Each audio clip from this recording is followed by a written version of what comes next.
ఆ కుర్చీని మార్చబెట్టి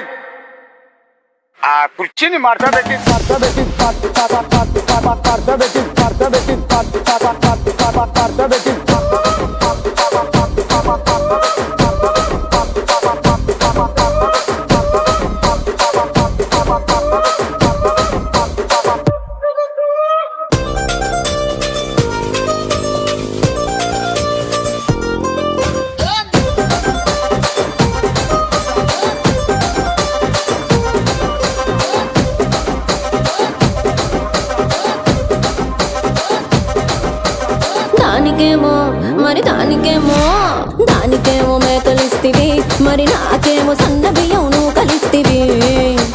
మేకలేమో వందలుగా మందలుగా పెరిగిపాయే, నాకిచ్చిన నూకలేమో ఒక్క పూట కరిగిపాయే.